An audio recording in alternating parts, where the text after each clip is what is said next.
जादिसो। छोटे छोटे पुरों में, छोटे छोटे ग्रामों में वह पूतना आ रही है। अच्छा देखो कैसा श्रृंगार करके आ रही है, बिल्कुल सज धज करके बनावटी श्रृंगार है। वैसे ये राक्षसी है। बड़े बड़े इसके दांत हैं, लंबे लंबे। कुरूपा है, देखने में अच्छी नहीं लग रही है, लेकिन भगवान के पास में आ रही है ना मारने के लिए। अपने जहर लगे हुए स्तनों को दूध पिलाने के बहाने से आ रही है। तो जितनी सुंदर नहीं है ये, राक्षसी है ना, तो अंदर से सुंदर है लेकिन बाहर का श्रृंगार करके आ रही है। अच्छा ये बताओ, जब हम किसी के जन्मदिन में जाते हैं तो उपहार लेकर के जाते हैं, क्यों माता जी?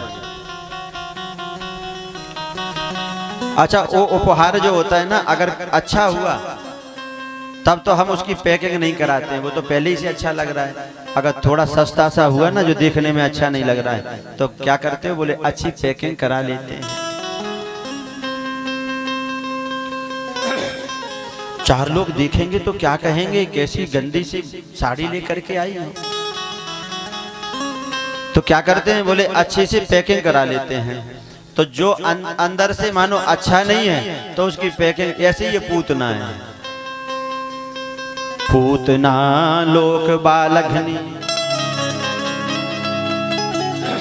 ये सब जानते हैं। राक्षसी रुधिरासना, ये खून पीना ही इसका आहार है, रुधिर असना है ये। लेकिन श्रृंगार करके आ रही है बाहर का। और भगवान क्या कह रहे हैं? निर्मल मन जन सो मोहि पावा, निर्मल मन सो मोहि पावा, निर्मल मन जन सो मोहि पावा, निर्मल मन जन सो मोहि पावा, मोहि कपट छल छिद्र न भावा,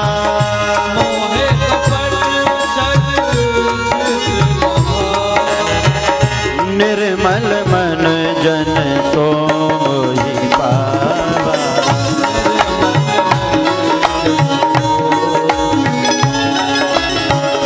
मोहि कपट छल छिद्र न भावा, मोहि कपट छल छिद्र।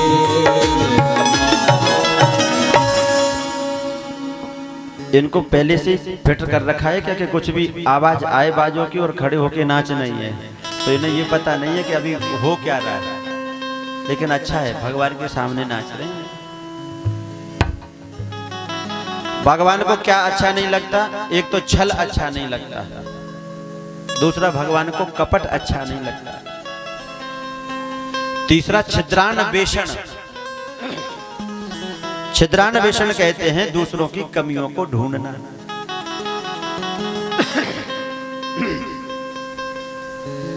ये तीन चीजें भगवान को प्रिय नहीं लगती हैं। अच्छा और ये इसके अंदर जो पूतना के अंदर ये बिल्कुल कूट कूट के भरी हुई है,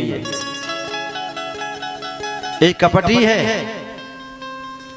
तो आज आ रही है बाहर का श्रृंगार करके, सुंदर बल घोषमिता पांग विसर्ग वीक्षितैर मनोहरिंतिम वनितां ब्रजौकसा। ब्रज वनिताओं का मन अपनी ओर खींचती हुई, इठलाती हुई मार्गों से अब ब्रज गोपी जो है दूर से जैसे ही देखी तो कह रही, बहन आज से पहले ऐसी सुंदर बहू हमने नहीं देखी, बड़ी सुंदर है। चलो चलो इससे मिल लेते, कहां से आई है, कौन से गांव की है, कौन की है, बात करें। जब तक दूसरी बोली काय को हम बात करें, होएगी कहीं की सुंदर होएगी तो अपनी जगह होएगी, अगर जाके अटकेगी तो पहले हमसे ही राम राम करेगी, आके हमसे पूछेगी हालचाल, आई तो हमारे गांव। एक बोली, बहना ये कोई हमें साधारण नहीं लग रही है, तो ऐसा लगे हमको तो साक्षात लक्ष्मी ही आई है हमारे गांव में। और क्यों नहीं, क्योंकि हमने सुना है हमारे नंद महल में साक्षात गोविंद ही तो आए हैं, साक्षात नारायण ही तो आए हैं। तो इसलिए ये हो सकता है लक्ष्मी तो नहीं, चलो चलो हम मिल लेते हैं। लेकिन ये किसी से मिली नहीं, सीधी नंद महल में पहुंच गई। और नंद महल में पहुंच के इसने नंदरानी यशोदा को अपना परिचय दिया।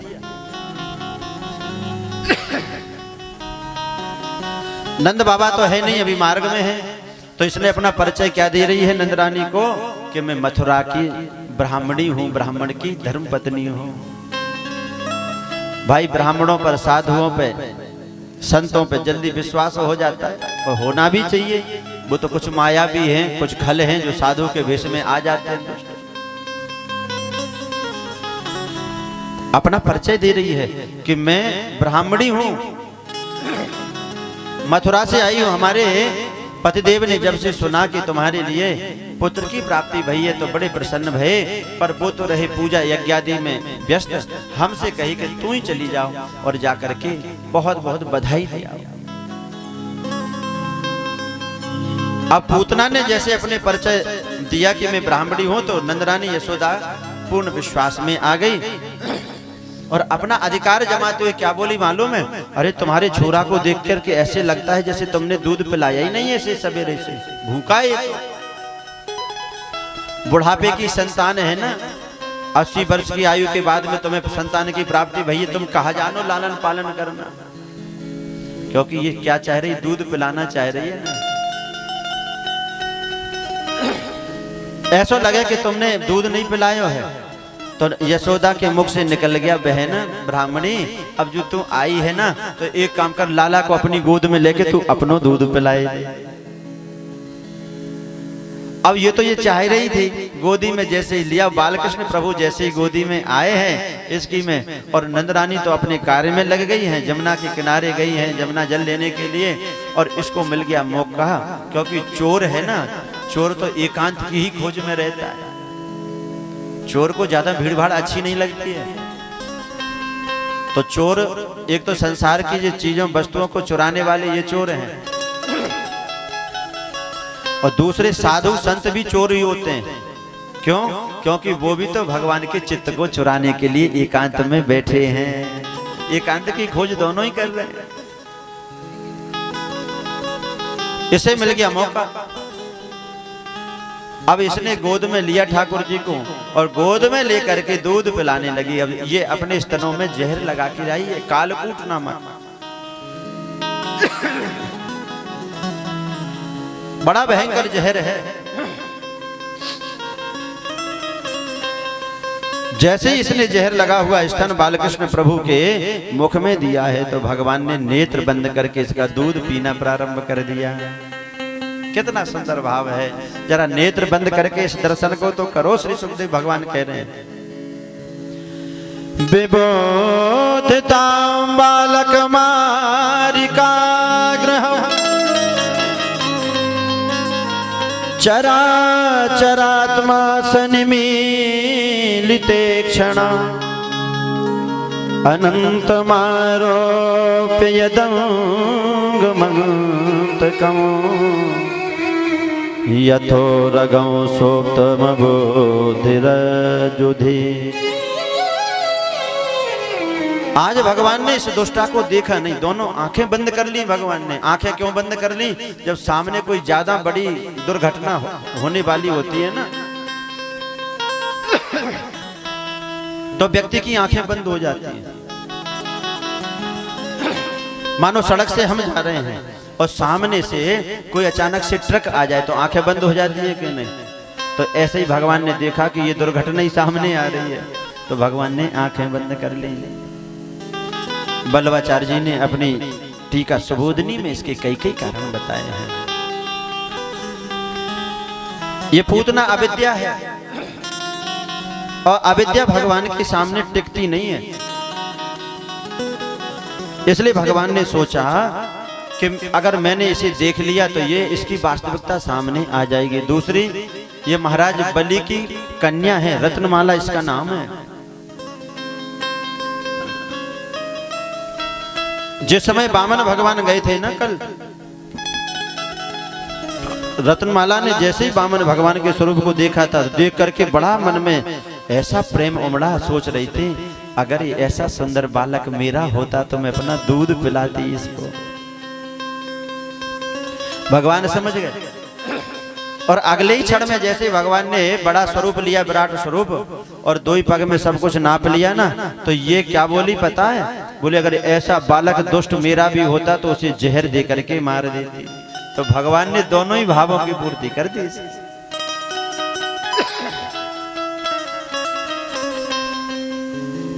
बोले भगवान ने अपने दोनों नेत्र इसलिए बंद कर लिए कि इसके कई जन्मों के विषय में भगवान देख रहे हैं। भगवान ने सोचा जरा देखो तू मेरे सामने कौन आता है। सन्मुख हो ही जीव मोहि जबहि, सन्मुख हो सन्मुख हो ही जीव मोहि जबहि, सन्मुख हो जीव मोहि जबहि, जन्म कोटि अघ्न सहित वही,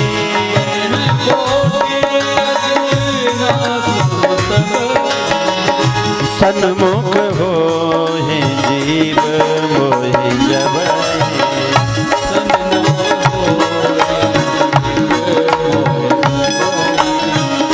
जन्म कोटि अघ्न सहित वही,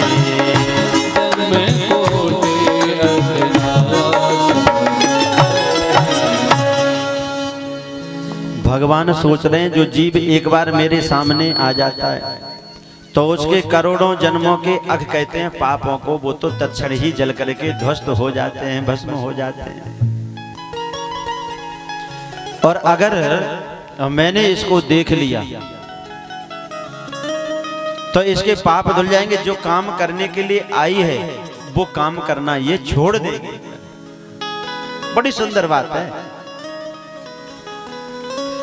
अथवा भगवान ने नेत्र इसलिए बंद कर दिए कि भगवान श्री गणेश कर रहे हैं दुष्टों को मारने के लिए। तो जब मंगलाचरण करते तो आंखें बंद कर लेते हैं ना, तो भगवान आंख बंद करके अब श्री गणेश कर रहे हैं।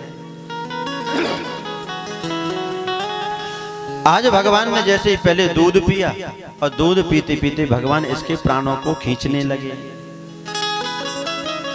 जैसे प्राण इसके खिंचे तो ये तड़पने लगी, वास्तविक रूप में आ गई और भागने लगी है। तो जहां से आई थी उधर की तरफ भाग रही है। चोर जहां से आता है ना उसी रास्ते को वो जानता भी है तो भागता भी उसी रास्ते से। अब भाग रही है, विकराल इसका स्वरूप हो गया। भगवान अभी भी लटके पड़े हैं इसी के वक्षस्थल पर। अरे छोड़ छोड़ लाला मुझे छोड़। तो आज भगवान बोल पड़े, 7 दिन के हैं, बोल पड़े मौसी जी हमको तो पकड़ना ही आवे, छोड़ना तो हम पे आवे ही नहीं। वैसे इतने जल्दी हम पकड़ते नहीं हैं, और जब जिसे एक बार पकड़ लेते जब तक मुक्ति नहीं देते जब तक छोड़ते भी नहीं हैं। बड़े बड़े ज्ञानी, बड़े बड़े ध्यानी, बड़े बड़े योगी, बड़े बड़े निर्मलात्मा, बड़े बड़े महात्मा जो अपनी समाधि में हमें नहीं पकड़ पाते हैं। और आज जब इसने हमें पकड़ ही लिया है और हमने से पकड़ लिया है तो बस जब तक उद्धार नहीं कर देंगे तब तक इसको छोड़ने वाले नहीं हैं। अब ये भागती चीखती चिल्लाती जा रही, सब गोकुलवासी भयक्रांत हो गए, भयभीत हो गए। हमारे गोकुल में ये कौन सी आपत्ति आ गई, कौन सी विपत्ति आ गई है। भगवान अपने अपने पूर्वजों को स्मरण करने लगे, अपने अपने इष्ट देव को मनाने लगे। हमारे लाला की रक्षा करियो प्रभु। नंदा बाबा उधर से लौट गया, जाकर के देखा तो इतना विशाल इस पूतना का शरीर 6 कोस का, त्रिगव्यूति 6 कोस मतलब 18 किलोमीटर। तो इतना लंबा मानो यहाँ से दतिया, दतिया तो और पास ही में होगा। क्यों भाई, कितने किलोमीटर रोज जा रहे हो आजकल? तो कितना है, इससे भी ज्यादा 18 किलोमीटर की दूरी। अब ऐसे धड़ाम से गिरी, कई संत कहते कि कंस के बगीचे पर इसका शरीर गिरा। बगीचे के जितने वृक्ष थे सब सारे के सारे वृक्ष दरदर करके टूट गए, धराशायी हो गए।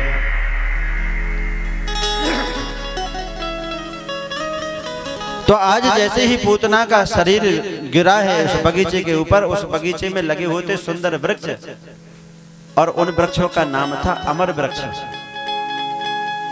कुबेर के यहाँ से बीज लेकर के आया था कंस, इसलिए एक बगीचा लगाया था अमर वृक्षों का। और वो वृक्ष बन गए थे, धीरे धीरे फल आते उनमें। तो भगवान ने सोचा कि इसमें अमर फल लगे, उससे पहले इसका बगीचा उजड़वा देना चाहिए। ठीक है कि नहीं? दोस्त अगर अमर हो जाएंगे तो और परेशान करेंगे। तो भगवान ने क्या किया, बोले इसी के पूतना के द्वारा इसी का बगीचा उजड़वा दिया, तो अब किससे कहें?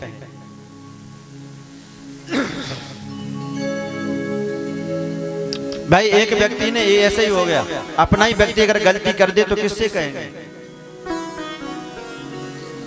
ऐसे समझे मान सिंह जी, कोई अगर जरूरी कॉल हो तो जरूर कर सकते हो, ऐसी कोई बात नहीं, हम आपके ही हैं, अपने साथ में यात्रा चल रही है। तो ऐसे समझे कि एक व्यक्ति चोर ने एक घोड़ा चुराया और उस घोड़े को चुरा करके उसने एक मेला में, जहां हाट लगी हुई थी पशुओं की, वहां पर ले जा करके खड़ा कर दिया बेचने के लिए। चोरी का है घोड़ा। अब लोग आए बोली लगाए, तो एक व्यक्ति ने कहा भैया कितने का घोड़ा दिया? बोले हमने 20,000 का दिया। अच्छा, बोले 15 का नहीं दोगे? बोले नहीं 15 में नहीं देंगे। अब ये तो चला गया। और भी दूसरे आए, तो इसका ही जो महाचोर था ना, एक और आ गया, जैसे को तैसा मिल ही जाता है। तो उसने कहा भाई जी कितने का दिया? बोले 20,000 का। बोले हम 25 देंगे। ये तो बहुत अच्छी बात है, पर हम एक बार सवारी करके देखेंगे घोड़ा चलने में कैसा है।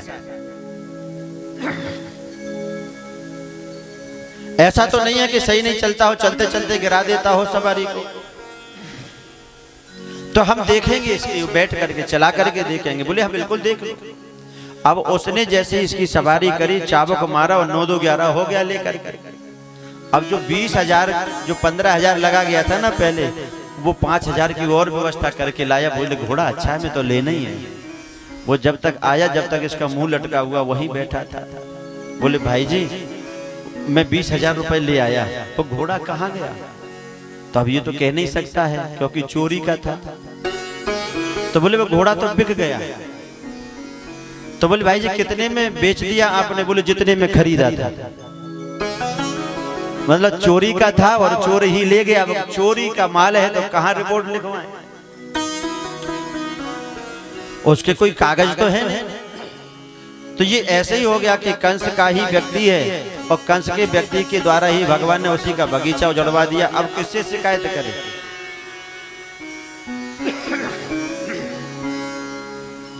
आज ब्रजवासियों ने इस पूतना के शरीर को कुल्हाड़ियों से काट काट करके चिता बनाई है। इतना बड़ा शरीर अंतिम संस्कार कैसे करें?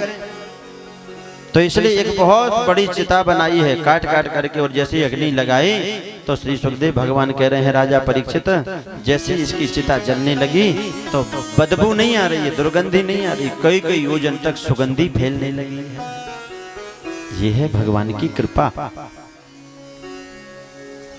भगवान जिसके ऊपर कृपा करे ना, बिजली के नंगे तार को चाहे जान करके छुए तो करंट तो लगेगा, और अनजाने में छुप जाओगे तो आई एम सॉरी थोड़ी ना चलता है वहां। हाँ, वो नहीं मानती कि सॉरी क्या होती।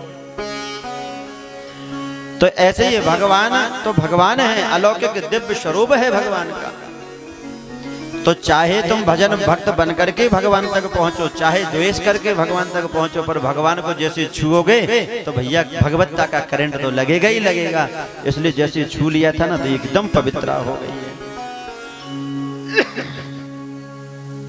एकदम निर्मला हो गई थी। इसलिए आज इसकी देह से सुगंधी आ रही है दूर दूर तक। नंद रानी यशोदा ने लाला को उठाया और उठा करके गौशाला में पहुंच गई। और गौशाला में पहुंच करके अब क्या कर रही हैं? बोले मेरे लाला को राक्षसी ने देखा होगा बड़ी बड़ी आंखों से, तो इसको नजर लग गई, तो इसकी नजर दोष झाड़नी चाहिए, इसको शुद्ध करें। राक्षसी ने छू लिया है, इसे स्पर्श जिसे नहीं करना चाहिए था उसने स्पर्श कर लिया। तो आज गौशाला में मैया गई है। गौशाला में देखो माता, देख लो ये काम की चीजें हैं, सुन लो गौर से। और जब तुम्हारे बच्चों को जब नजर लग जाए ना तो नजर कैसे उतारनी है नंदरानी से सीख लो, है ना। बालकों को ही तो नजर लगती है, बेटियों को तो लगती ही नहीं है।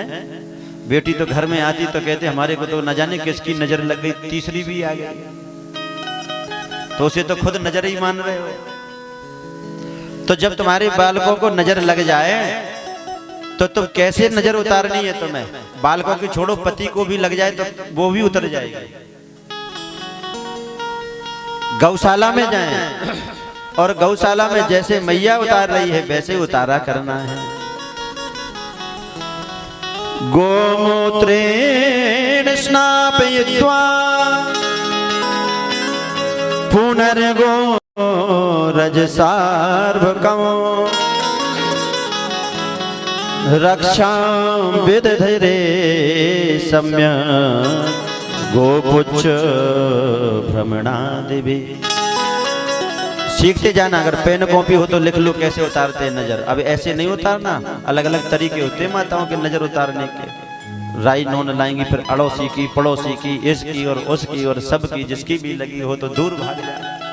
नजर इतनी समझदार है कि वो समझ जाएगी।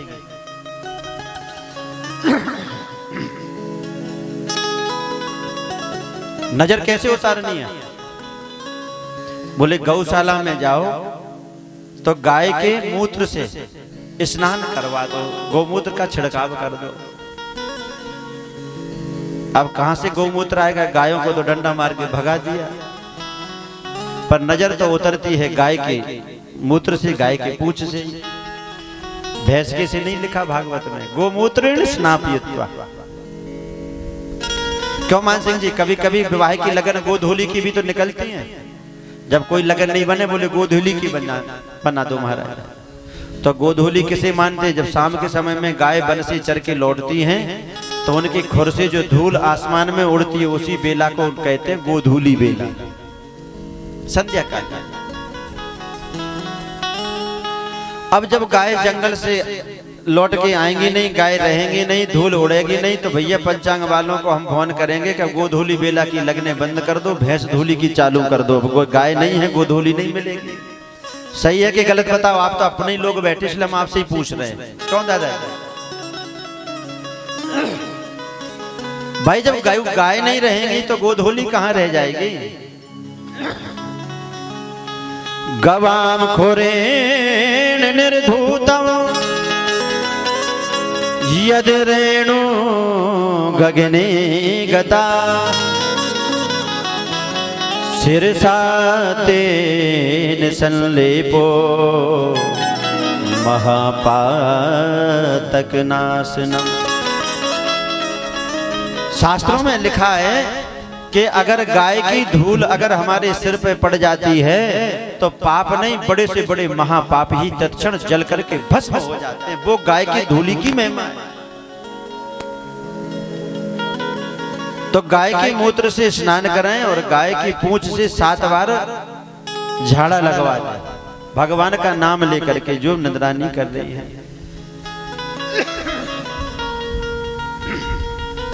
भगवान ऋषिकेश मेरे लाला के इंद्रियों की रक्षा करें। भगवान नारायण मेरे लाला की प्राणों की रक्षा करें।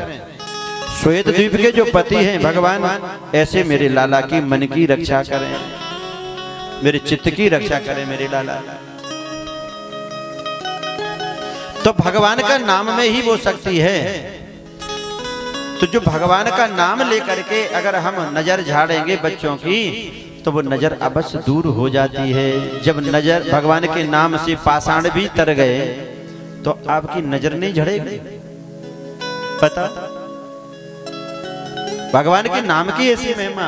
और तो गाय की पूंछ से कितनी बार झाड़ा लगाना है? क्यों माता? कितनी बार? 7 बार।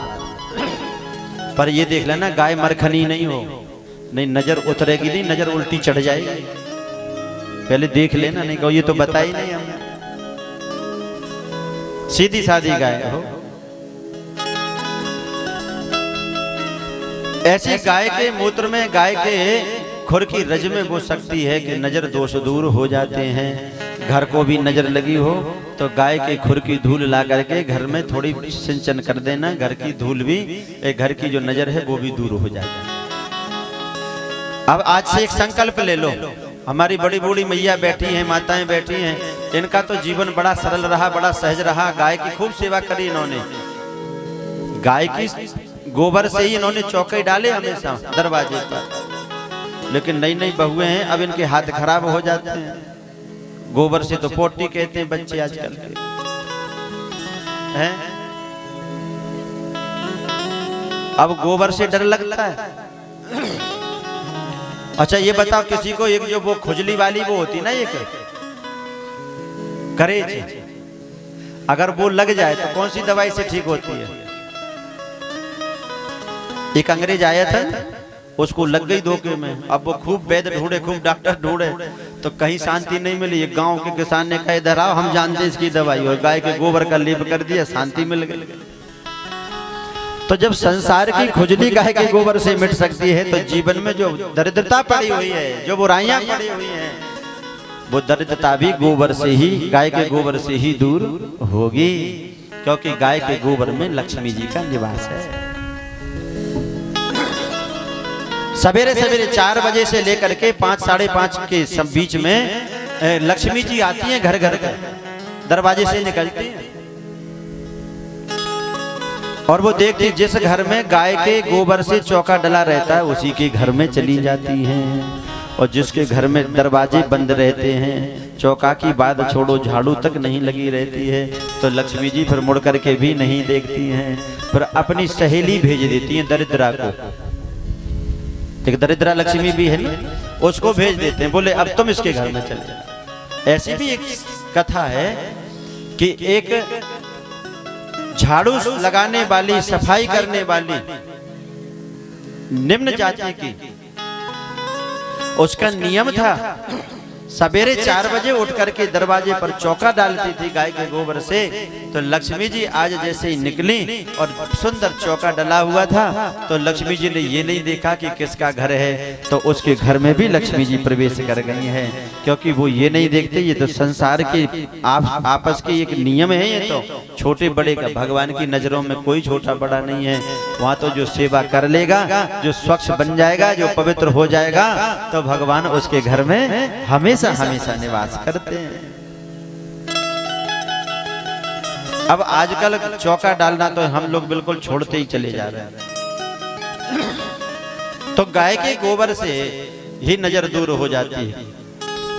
और आज मैया ने सुंदर पीली झंगुलिया पहनाई है और बड़े सुंदर सुंदर भगवान के नाम लेकर के झाड़ा लगा रही है। काउसी ने डार दियो री टोना, हर मेरो मचिलो श्याम सलोना। हाँ ताली बजा दो। काउसी ने डार दियो रे टोना, मेरो मचिलो श्याम सलोना।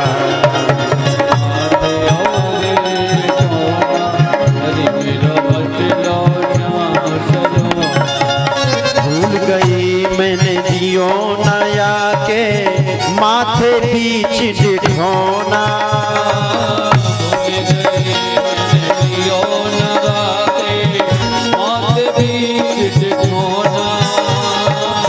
रोए रोए रुदन करे मेरो बारो, रोए रोए रुदन करे मेरो बारो।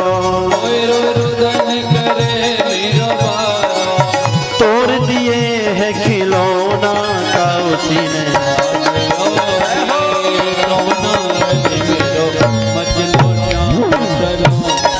काउसी ने डार दियो रे टोना, मेरो मचिलो श्याम सलोना। अभी यशोदा जी के साथ हो जाएगा। हाँ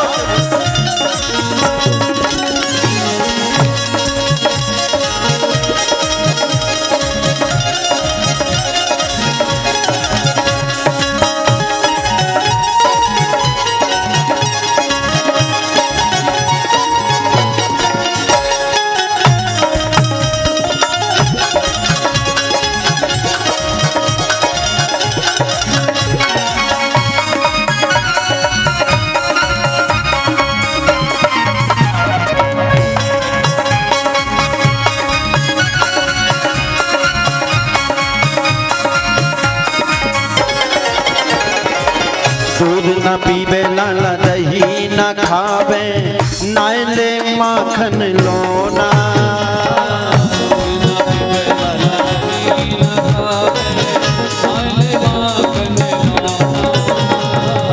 नहावे न धोवे अन सुध बिसराई, नहावे न धोवे अन सुध बिसराई। मचल गयो मेरो छोना काउसी ने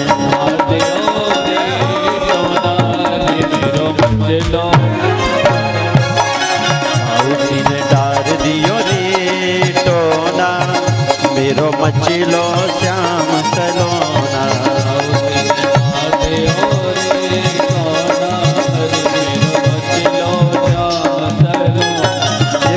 आप लोगों की ऐसी धीमी धीमी ताली से कन्हैया मानने वाले नहीं हैं, तो बड़े प्रेम से बजाओ ना, भाव से।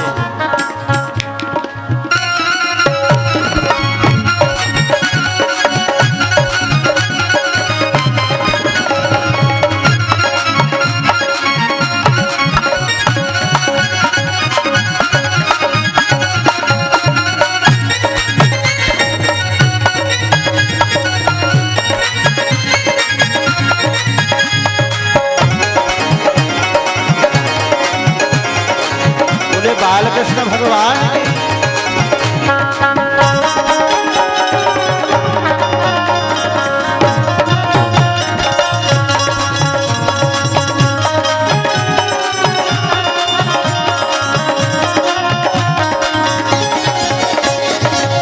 पहले ही समझायो लाल इन सखियन बीच न चोना।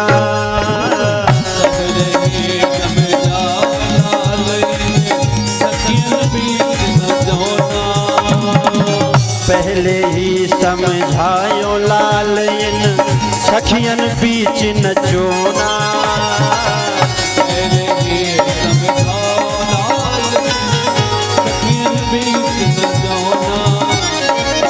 बुरी नजर है इन सखियन की, बुरी नजर है इन गोपिन की।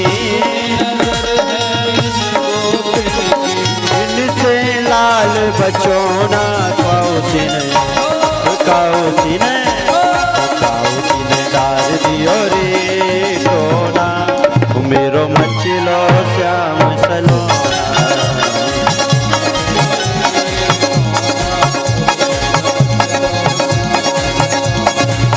मचलो श्याम सलोना मेरो, मचलो श्याम सलोना।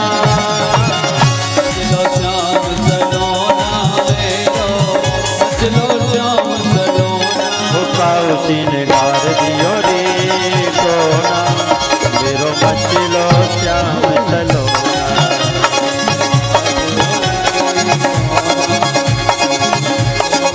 गाइए प्रेम।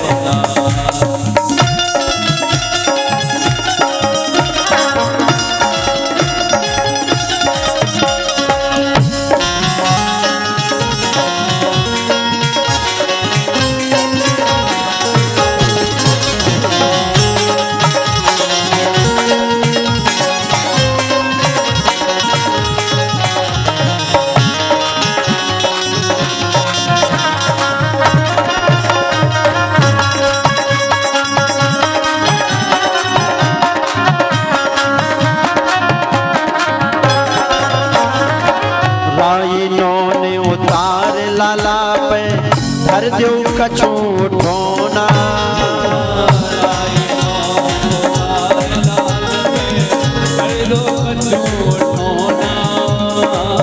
राइनों ने उतार लाला पर धर दो कछु ठोना।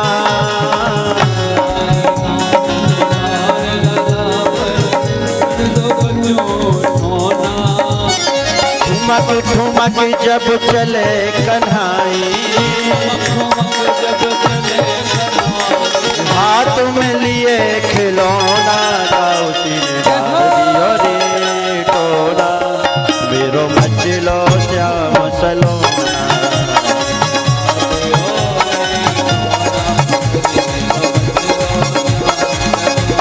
काउसी ने डार टोना मेरो मचलो श्याम सलोना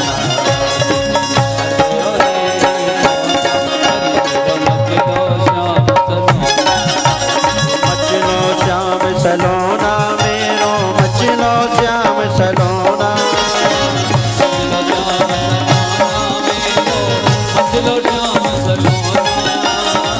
मचलो